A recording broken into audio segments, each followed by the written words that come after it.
from a 4 centimeter art, which we can see here, to a 140-meter art in the Bangalore International Terminal 2, the new terminal. The influence happened because my dad was an aeronautical designer and all my brothers, most of them are engineers. How do you close a car door? Do you slam it? How do you bring it up to 4 inches and then you just give it enough pressure? My childhood dream was always to ride a flying horse. I was a horrible student, so I'd be a last bencher in school, whether it is mathematics or science or anything. Formal education never interested me for a long time. At some stage, I wanted to be a doctor. Positive, I want to become a doctor, a medical doctor. And then I thought, in the interim, let me be a doctor for ants. So I used to title myself as Ants Doctor. So my passion would always be, create paper models of planes, try to fly them, try to put an elastic band and fly a plane. If you're a designer, then you know how to draw a perfect flower.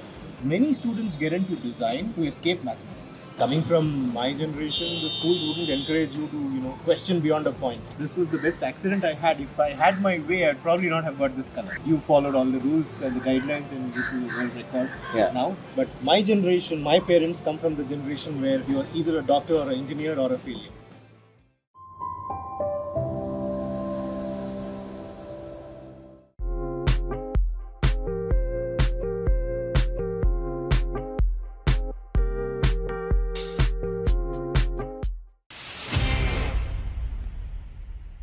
Hi, welcome to another episode of Conversations. Today we are at one of the most iconic places of Bangalore, the Bangalore Cafe. There's a reason why we are in Bangalore Cafe is because we are interviewing another Bangalore-based sculptor, Kalyan Rathore. Though he is from Rajasthan, as his surname says, but Kalyan is born and brought up. Nama Bangalore guy he is. And Kalyan is a Guinness Book record holder for his wonderful art. So we are going to talk about all those things. Welcome Kalyan. Welcome to this show of Conversations. Thank you, Chengappa. As we said earlier, this is going to be a very casual talk about the entire sculpting field of yours, which I think 25 years of your journey, I'm not sure that we can make justice in our 30 minutes or 40 minutes, but we'll try to cover and touch upon basis how much of it is possible. So we'll start off with your journey in 2001. If I'm not wrong, you started moving out of your industrial designs and then getting into designs and then into sculpting. Can you just tell me how did it start? Why did you get into industrial design and why did you move out from this? Can you tell me about your childhood and how did you get into designs? What was your inspiration? Well, I've been jumping a lot of dots all my life. So it was all about, at some stage, reconciling to what you have achieved, what you have not achieved in that stage of life, looking back and connecting the dots. I was a horrible student. So I'd be a last bencher in school, whether it is mathematics or science or anything. Mathematics, science, you were last bencher. And then you started getting maths and science to your design. So that's the interesting thing, because formal education never interested me for a long time. I used to be the kid who would play in the backyard, catch dead dragonflies, look at them under a lens, try to understand these things, and just pure curiosity, not even thinking of it as an academic pursuit. Then at some stage, I wanted to be a doctor. So then I wouldn't want to hurt these insects. So I'd wait for a dead insect. Then I would dissect it and try to figure out what's happening inside. We had a couple of doctors in our neighborhood. So I'd always go back to them and talk to them about what I'm doing, how this insect, what is the similarities between these insects and our own body and stuff like that. At that stage, maybe when I was 7-8 years old, I was positive I want to become a doctor in life, a medical doctor. And then I thought, in the interim, let me be a doctor for ants, because that's what I had in my with peridotary at least, not so rheumatoid. So I used to title myself as Ants Doctor, and I used to take big drive. Very nice connotation. Yeah. Ants Doctor. Ants Doctor. Yeah. So that was like I was living like a feral child almost. And bunk school most of the days, cry to go to school, but stay back at home. And as a result, I was not far from being the teacher's favorite child. Things just happened. They pushed you from one grade to another up to this maybe 7th or 8th standard. And then came geometry. Yeah. When we officially started learning geometry, something clicked in my mind. I started... And perspective of looking into geometry changed. Yes. And then somehow all my backyard learning and I grew up where today's old airport exists. So fascination of looking at helicopters or aircrafts, looking at them fly. So my passion would always be, create paper models of planes, try to fly them, try to put an elastic band and fly a plane, try to look at insects and see how these things connect. All along, what I was studying was biomimicry without knowing that term. And all along, what I was studying was morphology. That's the study of shapes and forms. So I stumbled upon a lot of paths of discovery quite by accident. Going forward, in high school and then college, I got slightly focused more towards the sciences. Physics was my favorite subject. You took up science, if I'm not. I did take up science as a graduation. At that stage, I wanted to be a physicist. This was in Frank Anthony's public. Yes, partly in Franks and then Christ College. Okay. So all along, if you were to write my career or a student life on a black and white paper, it would look too stuttered and confused. That also is an art form, that's it. Yeah. But at some stage, I started getting deep-rooted interest in physics, geometry, couple of sciences, and design. Okay. Was there any actual inspiration that was there for you? Like, was there any role model that you were looking for, or somebody inspired you to take it up very seriously, or was there somebody who was behind all these things? I would say I never got a push in this direction from anyone, but the influence happened because my dad was a aeronautical designer. Okay, correct. And all my brothers, they're all elder than me, and most of them are engineers. Oh, So I've grown up seeing drafting boards and design is in your DNA. compass. In a way, yes. So compasses and drafting boards and pencils. So my brother used to tell me how to sharpen a pencil and how to ensure the tip doesn't wear out, how you roll a pencil when you're drawing a line out. So these are learnings that I've had at the age of 10, 11, 12. Okay. Without really knowing them as learnings. This is on the one side. Okay. On the other side, backbencher in school, not any teacher's favorite up to a stage. But then something clicked around about 8th and 9th standard. Okay. And then I started applying the knowledge which I had gained in the rest out of school into my school career. And that made a huge transformation in my perspective of education. Superb. So it was all along in your family that design was there somewhere. It was starting inspiring you from childhood. You had seen people design around you. Your dad was there. Yes. And these small little pins also made the difference. Yes. When you say DNA or when I say DNA in a very scientific form. But you say DNA as design, nature and arts. Can you just tell me how do you connect these three? It's very difficult because I see all your artworks here. I can see a lot of things that you've done. It's the conventional design that we see, but again, it's not the conventional design that we see. It's more of geometry. It's a lot of science in it, a lot of maths in it. So how did you choose this particular style of design? What was that connection that you had between design, nature, and art? Yeah, I would say it was a series of fortunate accidents that you stumble upon. So like I said, study of insects, study of plant life without really calling it study, and then mathematics and geometry. And that's there is an aha moment sometime in that journey where you say, all right, look at a pineapple, its scales is not random, and when you cut a pomegranate, the seeds are packed in a very funny way. So how can a non-thinking natural process, of course, if you're a designer, then you know how to draw a perfect flower. So what is a perfect flower? A perfect flower does not exist because there is imperfection and order. In a way, a flower has been taught to develop itself, bloom, how it blooms. There has always been an underlying curiosity to understand this order, an underlying curiosity to see if you can put them in templates. If you take a compass and paper and try to draw a flower and everything is very symmetrical, it is very evident that it is man-made. Correct. As a human intervention. But the actual beauty of a flower, for example, comes from its seeming randomness. Okay. No two flowers are the same, even from the same plant. Correct. But yet they seem to be related. Right. So what is that relationship? And who has written that blueprint? When you build a house, you need an architect to design something. A lot of intelligent thought that goes into it. But what is the intelligent thought that has gone into nature design? When you look at a dragonfly, for example, the wings of a dragonfly seem to have an amazing pattern. Now, is that pattern for beauty? It's not. That pattern is for functionality. But we see beauty in that. Correct. So what is our wiring to see beauty in functionality? These are the questions I would somehow indirectly ask myself. In hindsight, I'm able to even formulate the questions. Okay. But when the process was happening, I hadn't heard of the term biomimicry. I hadn't heard of the morphology. But it's only later that I was able to assign these handles to the whole bundle of thoughts that I would have. So coming from there, at some stage it became a little obvious for me to get into design. So therein I got into design, I think, with the fortunate, varied, diametrically opposite subjects. be it mathematics, as in geometry, or physics and design. But otherwise, most often what would happen is, unfortunately also, many students get into design to escape mathematics. There is some merit in that.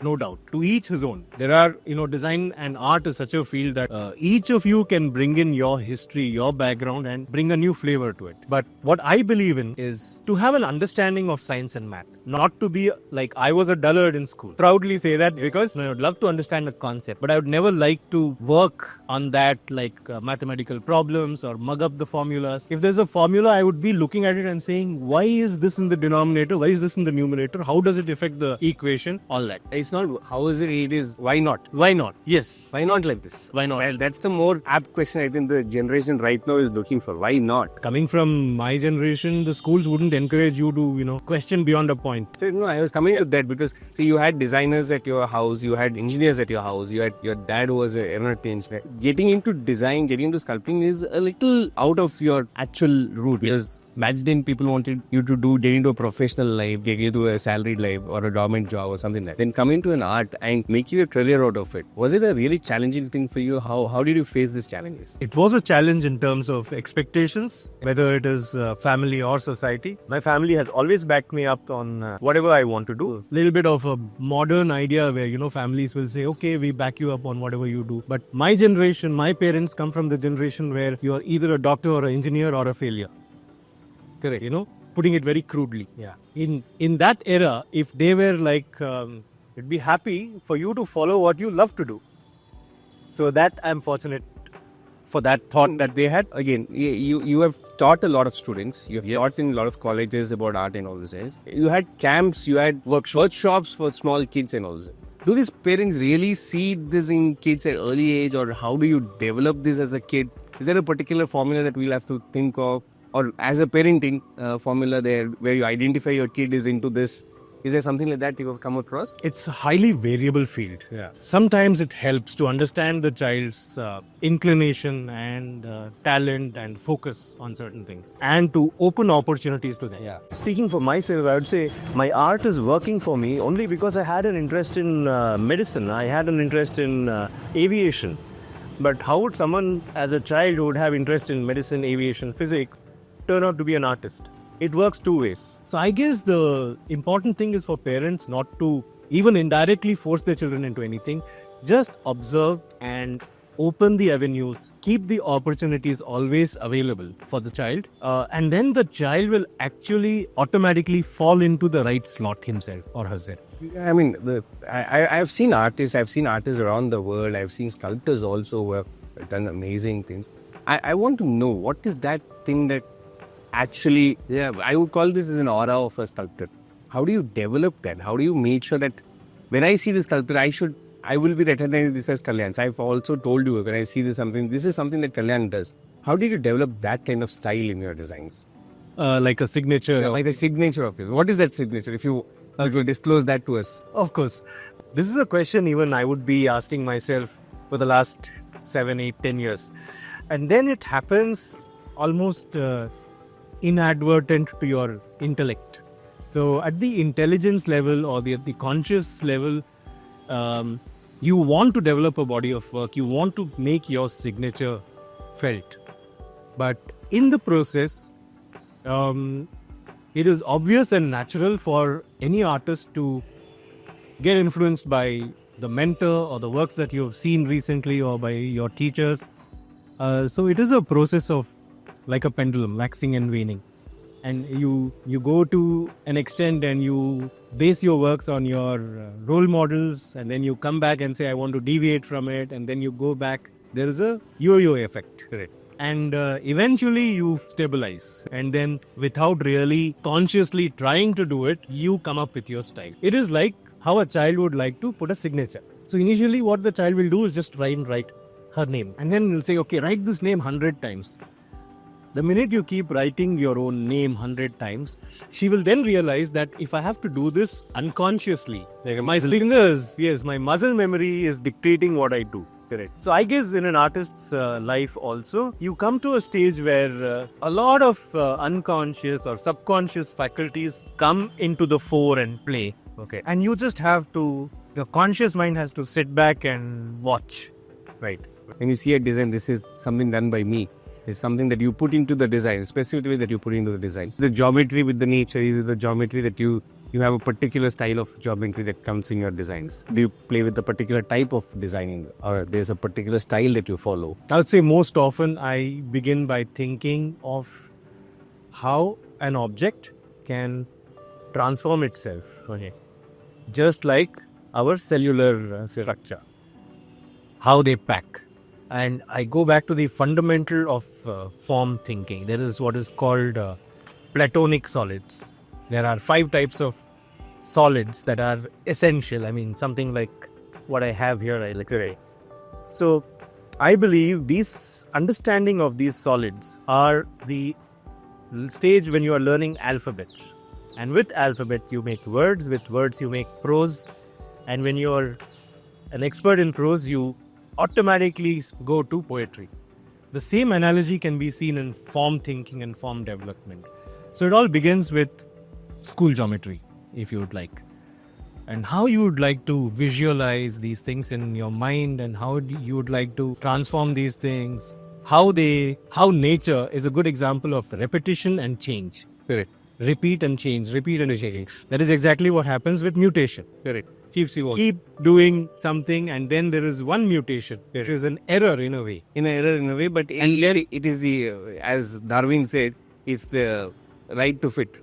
Yes, the fittest is the one who survives. Exactly. As he mentions. So I think that mutation keeps happening in an artist, and at one juncture you reach to a point where, yes, this is what I was doing, this is what I am doing, and this is as you said, it might be an error, but Might seem to be an error. But then when you have 100 errors, correct, something from that might click to a new branch. As you said, imperfections can be perfect somewhere. Exactly. For someone. And that might happen to an artist. We know, as a perspective, as an artist, you look into different art forms and all those things. But let's say a novice like me, or novice like somebody who's watching this, they would love to see art in the form of, in the eyes of a designer. How do you develop that skill of seeing an art? How do you develop the skill of analyzing an art? Now, for example, I'm just seeing this, what you have kept here. For me, it's just a geometric figure. But for you as an artist, you would have put a lot of effort, a lot of thinking behind it. There's a thought process, there's a design thinking behind it. How do you get into that habit of liking the design, liking something, liking an art form? How do you do this? You have dealt with a lot of other artists. You see their art form also, something that you have not practiced, but you have seen that. How do you analyze these art forms? What is that practice that we have to do? The primary criteria would be to have an open mind, one, and to be able to see things every day with fresh mind, freshness in your thought. You wake up and look at your own bedroom like you're there for the first time. Okay? These are moments that I would like to exercise. And suddenly it becomes like an existential question. What are we doing here? Who am I? What is the environment? What is this body of mine? And that kind of exercise is what I do to kind of format your thoughts, to unlearn your certain learnings, and then to look at art. Perfect, correct. And to look at art in two ways: the duality of looking at art as a professional and then looking at art as a child. Can you develop these skills to be both intermittently? And that for me is what the way to look at art. But then again, of course, there's the academic side to it. You're judging an artist by the career path he has taken. Why has he done this particular sketch in this way? What is the choice of color? What does this palette mean to him? What is his technique? And having done something for 10 years, and then has he broken his own rhythm? Yeah. Or does she want to now make a new statement? What is the statement the artist is trying to make? Just like you would critique a movie.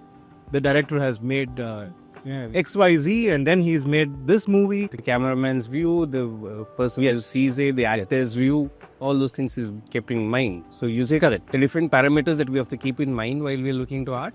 Yes. That and I the bottom line, I think, is to be able to switch between a childlike eyes and a professional eyes. Correct. And then somehow the eventual resultant analysis comes from within. Correct. from a 4 centimeter art, which we can see here, okay, to a 140-meter art in the Bengaluru International Terminal 2, the new terminal. So you have done the journey is quite remarkable that you have seen the transfer. You have seen a lot of your artworks kept in different public places, when you move around and you see these places, there are a lot of memories that attach to this. But tell me this idea of getting into this magnanimous, huge picture of getting big sculptors placed there. How did this come to you? What was your first project or where did it start? I think in 2005 I did my first sculpture. Okay. That is a large sculpture. Until then I would have worked on smaller pieces which I don't remember. So the idea was this was for a company that forged metal. So the industry process involved melting steel and forming them into molds. Okay. So when I heard out the brief of what the CEO wanted, I came up with a sculpture that kind of represented the sun, a very hot object, melting something down and giving it down to the earth by gravity. So that was my, I would say, a baby foot step that I took towards sculpting based on what the client would need based on a brief by them. So from then on, it has always been like understand how you can metaphorically bring out an idea. Now, you could be a builder who would say, I'm talking about green spaces and being eco-friendly. So how do you can't obviously put a text saying we are eco-friendly.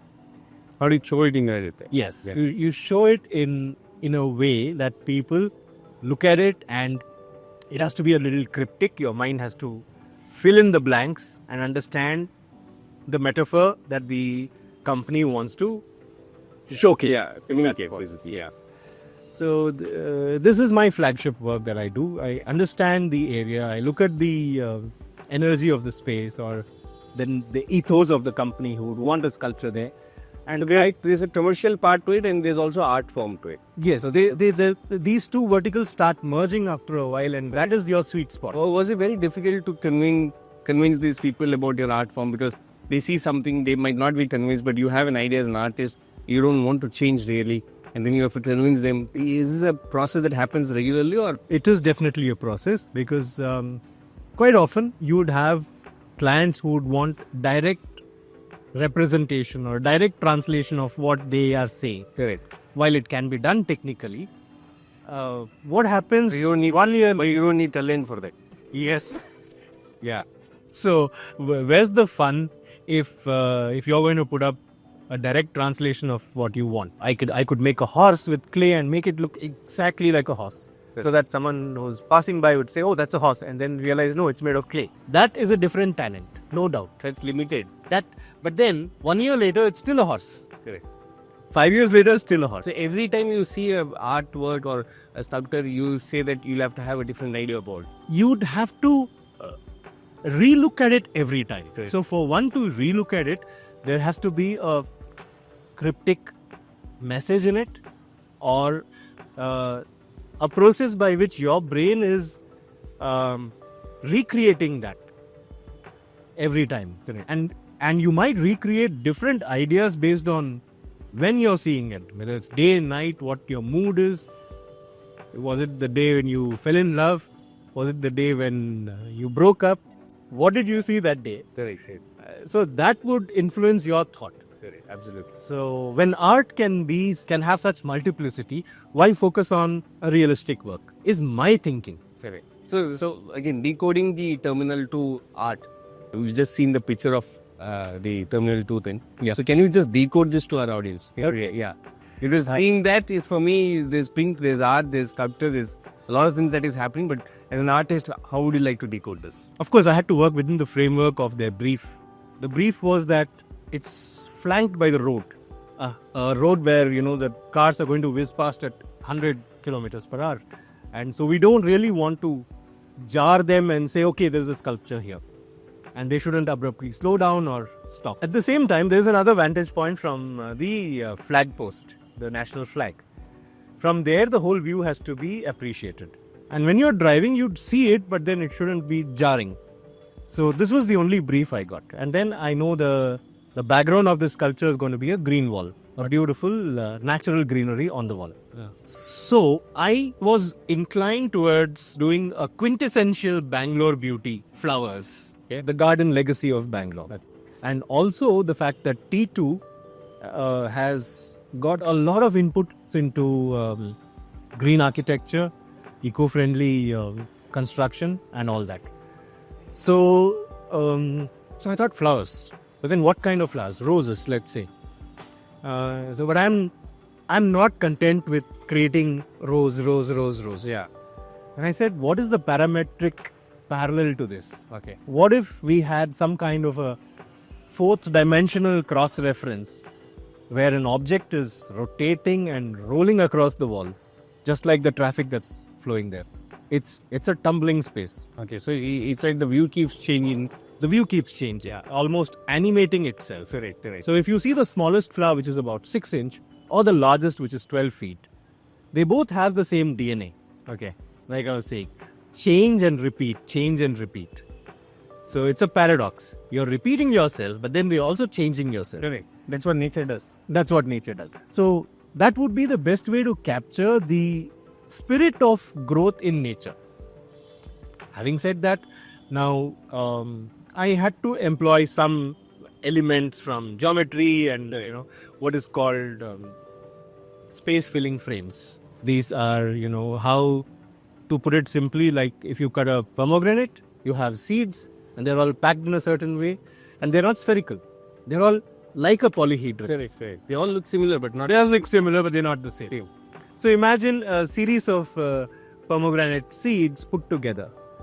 They have some kind of a floral shape.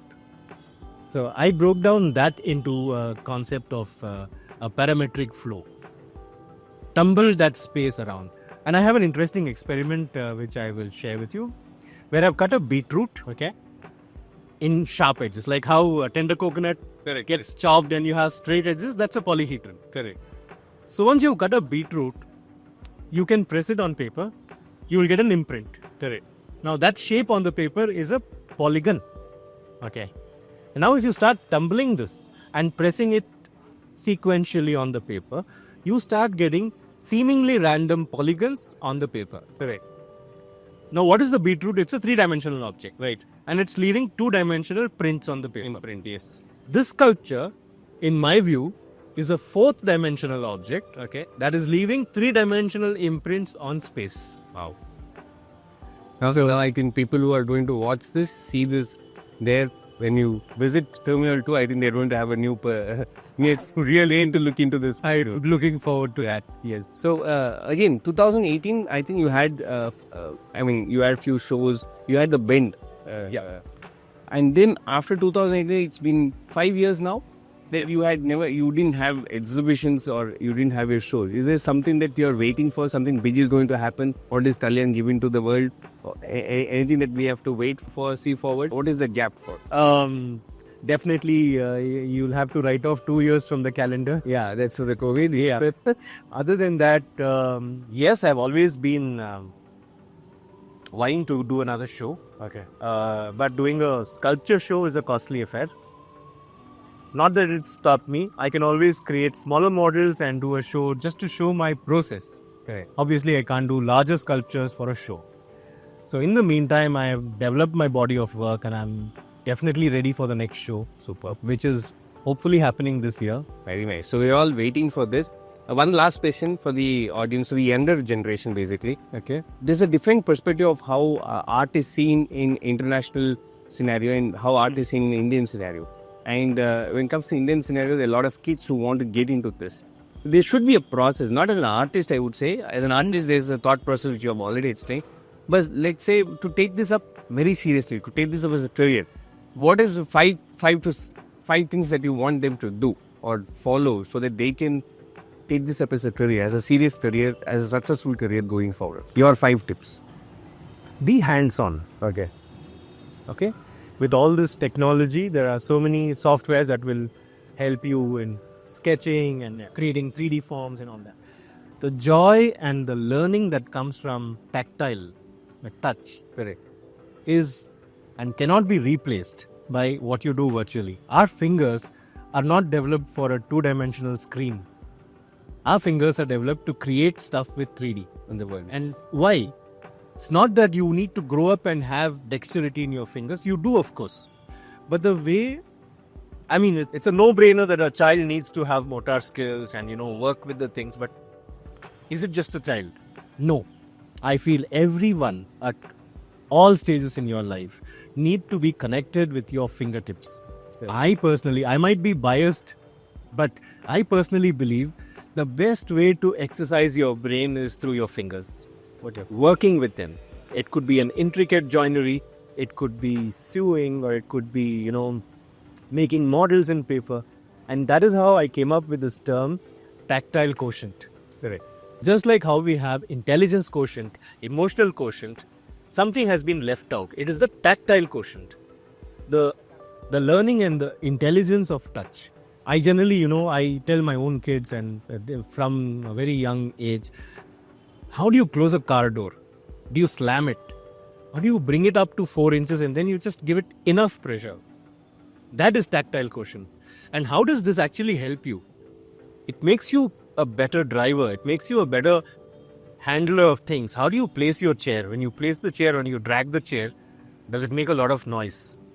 This shows an awareness of the materials around you and the awareness of everything around you. This, I believe, imbibes a certain process and character in your brain that definitely helps you in art. Not just art, in many things. So, 5 tips.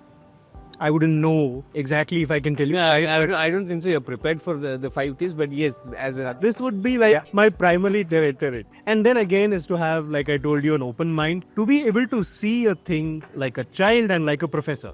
What would a professor think? What would a scientist think of this thing? What would a child think of it? Correct. And where do I stand in between? So I personally do that exercise. Also, to create a unique signature of yours. I think that's also very important for an artist, where he finds out that this is something that, yes. I feel your signature comes from your strength and your weakness. Correct. And sometimes you're able to utilize your strength to the best and also utilize your weakness. Your limitation can now become a parameter that is adding to your skill. For instance, I can't do any clay modeling, not to save my life. And that is the reason I went heavily on geometry, because then I knew I can make a paper model in my mind. I can design something and I can create a paper model because I can't make a clay model. So, in a way, the paper models that I do are a result of my not knowing how to sculpt with clay. Today, when I say I'm a sculptor, most people say, oh, you can work with clay and you can chisel out. No, I can't. I can chisel out anything in my mind. I can create that with surfaces. Right. So there you see, my limitation has actually helped me develop a unique style. So I guess to develop your style, you have to work on your limitations, see how it can leverage your skills, and work on your skills, of course. Superb. Thank you for the wonderful time that you had with us, Kalyan. Well, there's a 6th question, which is a rapid fire, which you should answer just with a sentence or less than a few words. Okay. So let's start this. This is something that you do. You're very tactile, if you want to think. That's right in there. Okay. Give me this answer. So if you could bring any mythical creature to life through your sculptures, which one would it be and why? Would be a unicorn. Okay. Because it's supposed to be a very rare find, and my childhood dream was always to ride a flying horse. Wow, very nice. So sculpting requires great precision and attention to detail. One incident, or let's say one accident that you can think of that happened, and you want to tell me, you want to share that one accident that happened while you sculpted. Accident that happened. Yes, mainly with colors. Okay. I paint something in a certain color and then I'd say, oh my god, this is not at all what I had imagined. And But you accidentally accept it also after that. yes, and then what happens is when it goes to the location that it has to. In my studio, the color would look like a big mistake. But then when it went to its place for real, everyone loved it, and then I myself was able to see it in a different way, and I'd say, this was the best accident I had. If I had my way, I'd probably not have got this color. So the next question is, if you could collaborate with any artist, living or deceased, for a joint project, who would be that artist and why? What is the reason why you want to collaborate with an artist? So you have seen a lot of artists. Okay. That would be Da Vinci. Okay. Because I identify and I relate a lot to his kind of work. You choose somebody who is dead. Yes. I think in some way he thought of himself more as a scientist, philosopher than an artist. Or he was able to wear all these hats. Yeah. And we know him more as an artist now. I probably relate to that philosophy of his. Your Guinness World Record holder for the biggest sculpture using photographs. Yes. That moment of your life, how did you feel when it was announced that you were a record holder or you won the record? Yeah. Or was this sculpture done keeping record in the mind, or was it done and then the record came in play? No, this was done keeping the record in mind. Okay. But nothing was a given. Okay. So until the day I got my confirmation that yes, you followed all the rules, the guidelines, and this is a world record. Now, it was butterflies all the way and crossed fingers and everything. So that there was a Not in the brain. Yeah, a major milestone in your life, S&D. Yeah. So, which is your dream art museum or location where you want to display your art? It can be a museum, it can be a place. It can be a place. There are so many competing. I think the location would be Orchard Street, Singapore. Oh, okay. Simply because of the appreciation people have of art on that road and the kind of crowds that build up there during weekends. I have seen on many occasions where people are really interested in art and culture and architecture. And for some reason, because I think one of my first exposure to public art was in that road, I have a love for that road and that space. Wow, very nice. The last question, if you could travel back in time, why we are asking you this question is because there's different eras of art. Yeah, there's constant change in the field of art, and as generations pass, we always say 3 generations is one period of art. So, which is that period of art that you would want to revisit if you had a time traveling machine with you? If you would want to revisit, or do you want to say that this is the time that art is at its peak? I am always a dualist. I have this exercise where I'd say, let's say I'm going for a meeting or I'm working on a project. I tell myself, this is the most important thing in my life. Pause. And then I would say, this is the least important thing in my life. And weigh out the two. So, in one sense, yes, I would. I'd love to be in the 30s and 40s where cubism and more of these modern, especially in terms of sculptural art, happened. I would love to be in that stage where sculptures were breaking away from realistic and Renaissance style of sculpting. And now also, because I think I have the best of both. You want to go to and fro always with the machine, yeah? Yes. And I also think I was fortunate to be in that generation where the fundamentals were very important for me. So I did a lot of fundamentals, and now in the horizon I see a lot of AI and ML and technology driven art forms and all that. So I am very eager to see my own transformation, having some good background in the conventional field. If I were younger or older, I would have missed that transformation. So I'm happy about this stage as well. Perfect. Thank you, Kalyan. We would like to give you a gift hamper from our end, which is a very small hamper that we have for answering the rapid fire and being with us here. So this is a small hamper that we have for you.